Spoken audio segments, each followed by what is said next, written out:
So how many links do you need to rank?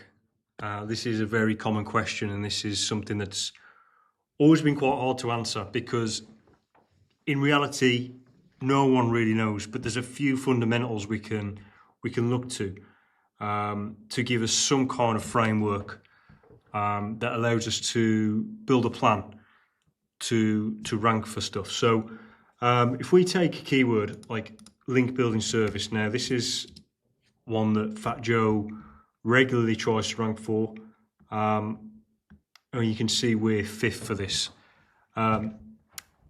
We want to rank number one for this. How many links do we need? So the way to do this is look at Google, look at what they're already ranking, look at the kind of links that the ranking websites have, and look to see if there's any deficit.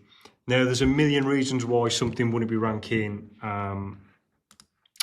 number one, other than links.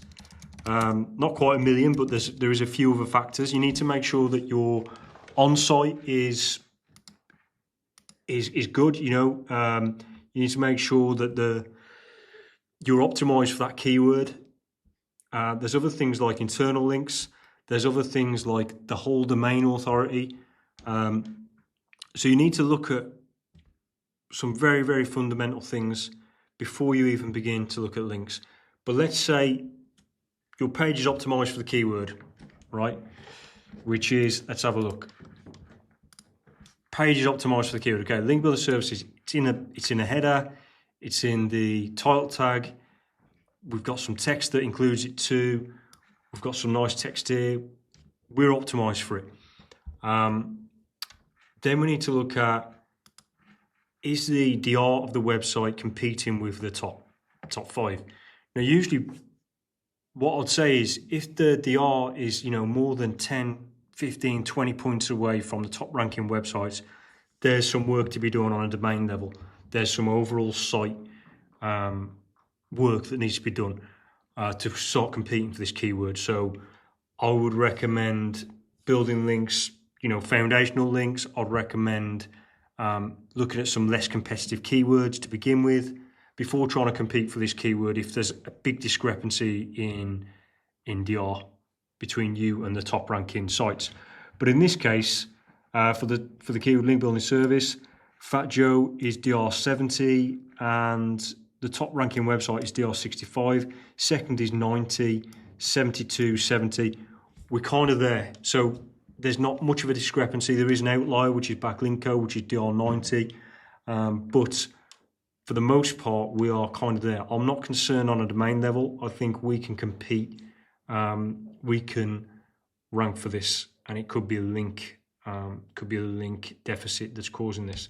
So if we look at the backlinks just on a pure overview level here, we can see actually we do have less links than the top four, 142, and the rest of these, the top result here is 4,305, and then 200, 625, 284.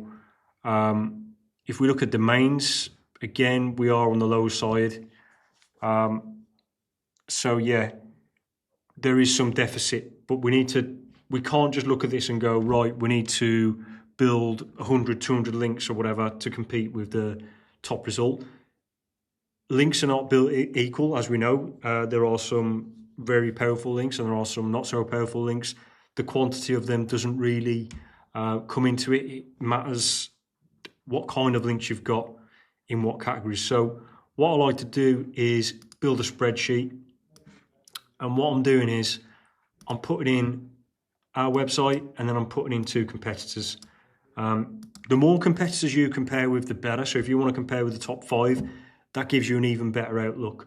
But to save time, I usually go two, and that gives me just a nice overview because this isn't perfect. Even if you do a comparison with 5 competitors, 10 competitors, you're still only getting an indicator.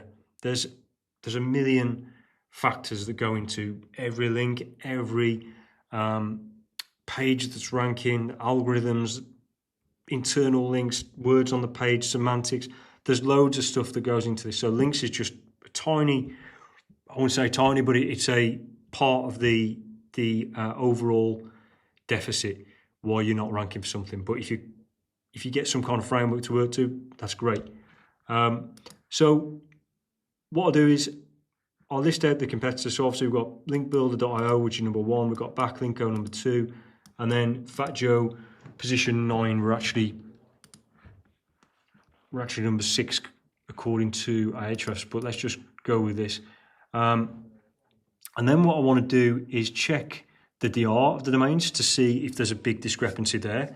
This is, like I said at the start of the video, if there's a big DR discrepancy, there's going to be little chance of ranking for this keyword.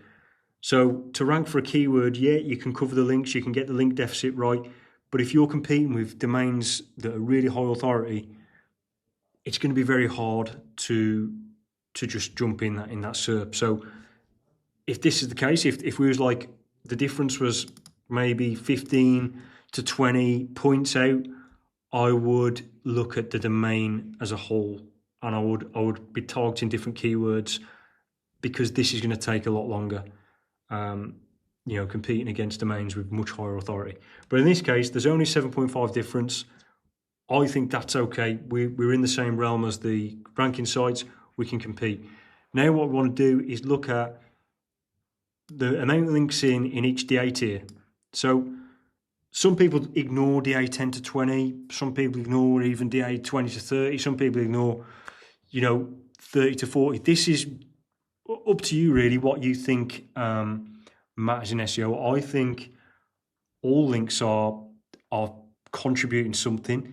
Just because a link is like DA 10 doesn't mean it should be ignored. It could be a brand new website. It could be super relevant. There's loads of factors that go into this, like I say. So I like to include from DA 10. In each tier, I'll go 10 to 20, 20 to 30, 30 to 40, 40 to 50, 50 to 60, and then a 60 plus. 60 plus will be the high tier links that we need to go for with digital PR, Harrow, and going after those really high tier websites.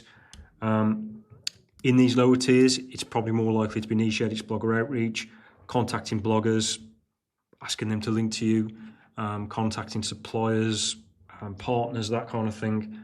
But yeah, so what I'll do is I check in Ahrefs, and I've got this really cool spreadsheet which saves my filters. I'm looking at best links only filter in Ahrefs, and that means I'm only searching for do follow links. I ignore no follow, not because I don't think they're worth anything. It's just because I think websites just get enough no follow links anyway. Like, you ain't got to try and get no follow links. I just think it's, you're going to get loads anyway. Don't worry about it. Especially if you're a real brand and your clients are real companies and they're going to get links from no follow. It's fine. So my best links filter is going to show in content links and do follow. So I'm ignoring stuff that are like on directories or footer links or just stuff that isn't moving the needle here in a big way. And then I'll do the DR filter 10 to 20, and then it shows me the amount of links.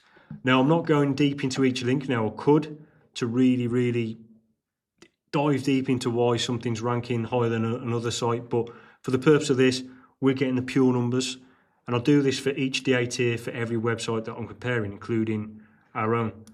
So as you can see, 10 to 20, we need 6.5 links. 20 to 30, we've got more. We've got 3.5 more than the competitors on average. 30 to 40, we've got more. 40 to 50, we need 11.5 links. 50 to 60, we need 5.5 links. And 60 plus, we've got more. So in total, on average, we're only in a deficit of 1 link.